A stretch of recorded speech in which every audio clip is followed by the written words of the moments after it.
Question, do you think it is better to serve a lot of people and go broad, or do you think it's easier and more profitable to go inch wide but mile deep?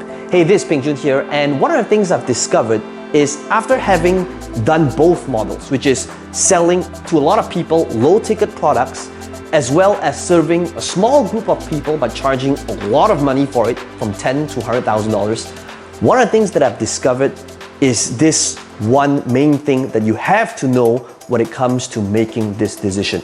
In this episode, I'm going to take you behind the scenes to one of the events that I did when a participant asked me this question, and this is exactly my thought process when it comes to answering this question.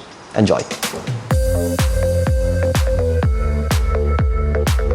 I started speaking in like 1 year ago in the Middle East, and I managed to collect a lot of followings on social media. I have over right now 100,000 people, and I managed to make almost more than $500,000 real. That means almost like ringgit.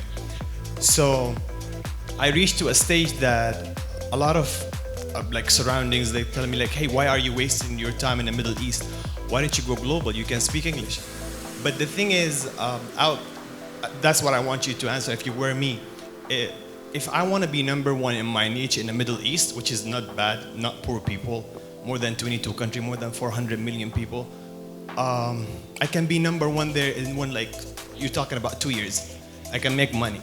But then if I want to be number one for the whole world, maybe it would take me 10 years, I don't know.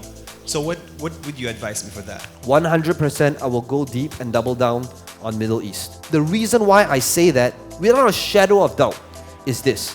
It is because personally for me, I had to ask myself, at what level do I want to play? Truth be told, if you take a look at, for example, Malaysia, there is a few different markets. There's the English-speaking market, there's the Malay-speaking market, and there's the Chinese-speaking market. And if you take a look at all these different sub-markets, take a look at for Malaysia, for example. If you take a look at Malaysian speakers teaching it in Malay, if they go deep, there's a lot of money to be made there. Same thing with the Chinese-speaking market, whether it's property, whether it's real estate, whatever it may be, there will always be money going deep than going broad. No matter how cheap you charge, there will always be people who can't afford it. But no matter how expensive you charge, there will always be people who can afford it. So what does that tell you? It means that the difference between number one and number two, you all know this, in any industry, is huge.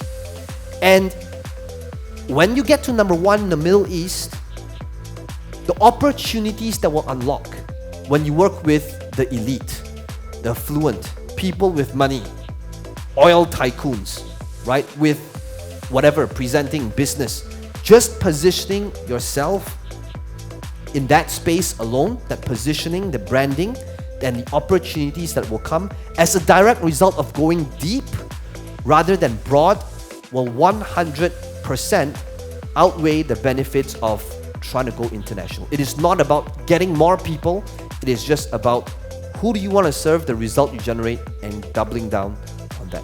Thank you so much. Right? Give it a round of applause.